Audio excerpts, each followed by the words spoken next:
Hello, bookworms. Doing a reading recap today. Good variety this month, honestly. Some 5 stars, well, 1 5-star, and then a handful of average ones. But we kind of hit everything across the board. So, kicking off, first book was It Girl by Ruth Ware. I feel like this book has gotten a lot of attention recently. I've seen a lot of people read it. It's thriller, murder vibe, kind of follows this college murder of this girl. Her roommate and friend kind of investigates this, and there's like a twist at the end. I didn't see it coming. I feel like a lot of times with thrillers, you can totally narrow it down, but I actually didn't see this one coming, and I thought it was pretty good. I gave it 3 stars because the protagonist was making some sketch choices. She was making some dumb decisions, and she's pregnant throughout the book, so I thought that was kind of annoying, honestly, as a reader. But 3 stars. I thought it was good. Didn't see the ending coming, which is always a plus when you're reading a thriller. Next book I read, I'm late to the game. It Starts With Us by Colleen Hoover.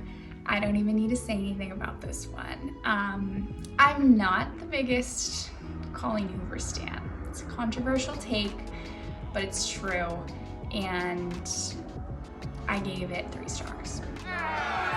It was really predictable. It was straightforward. It didn't really make me feel anything.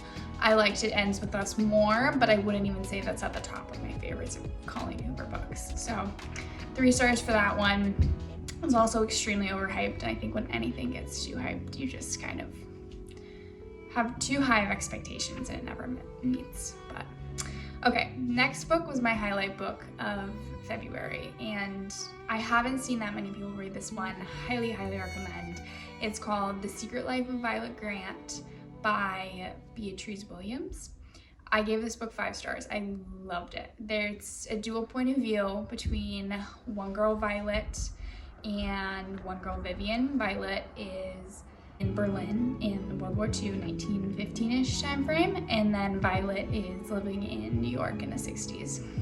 I loved Violet's chapters. They were so vivid. She was such a strong character, and I actually laughed out loud and giggled while I was reading her stuff, which is really rare for me.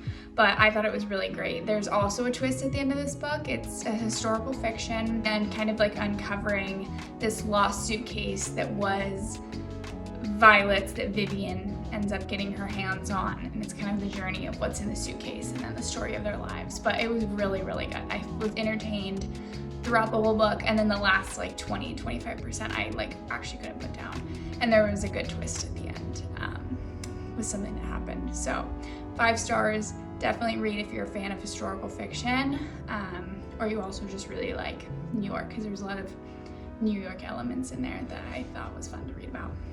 Next book was Crying in H Mart. This is a fan fave. I've seen this in a lot of places, and people have always said how sad it was, and I don't think I was even prepared for how sad it was after knowing how sad it was. This one was a doozy. It was really well written. You have to respect it. It was about this Korean woman, and she has a Korean mother, and they live in the United States, and it's kind of her connection with the Korean culture and her journey through that throughout her childhood and beyond.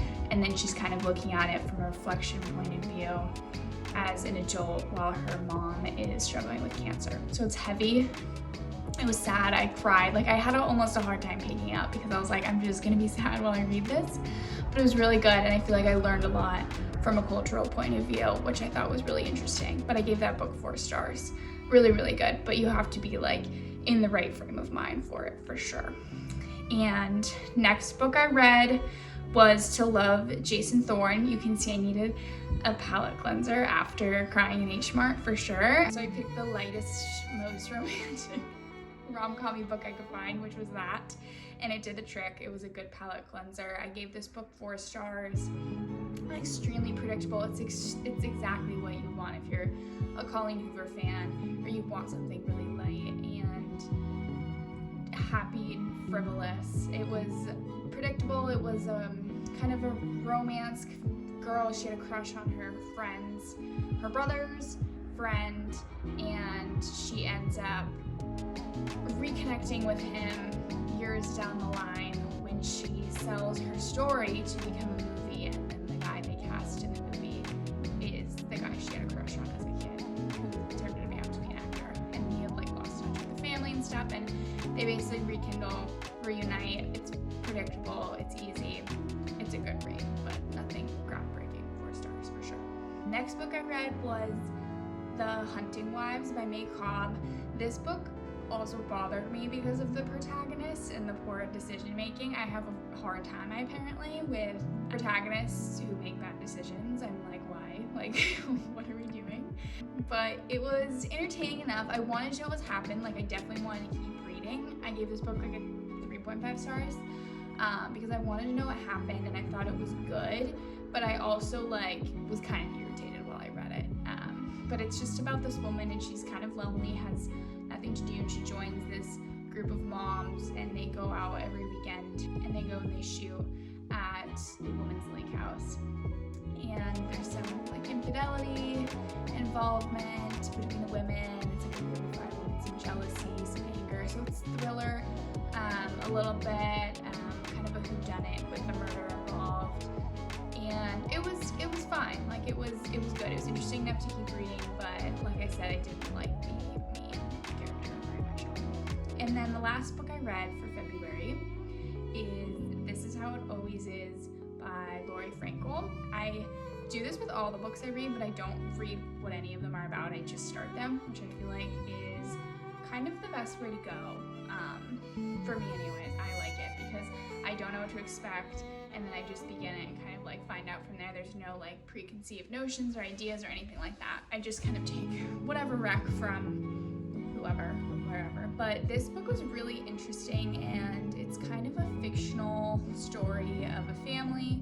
They have 5 kids, and the youngest kid is kind of going through his journey since he was 5 of exploring transgender, gender dysmorphia kind of feelings and the parental view of navigating through it. And they covered a heavier topic or a more intricate topic in a really interesting way, and I really liked the way the author wrote the story.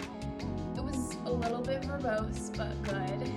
I thought it was interesting. Like, it taught me a lot about like the different ways you can even think about stuff like that, and like navigating through it. I found myself thinking about like, wow, what would I do in that kind of situation, or like how would I handle this, or just, it was just thought-provoking in that sense. So I gave that book 4 stars. I think that was a really good read, and it covered a heavier topic, but in like more of a maybe lighthearted way where it was like digestible, which I appreciated because I think that can be really hard to do at times. So those are all the books I read for February. Maybe on my reading grind this next month, and I'll see you next month.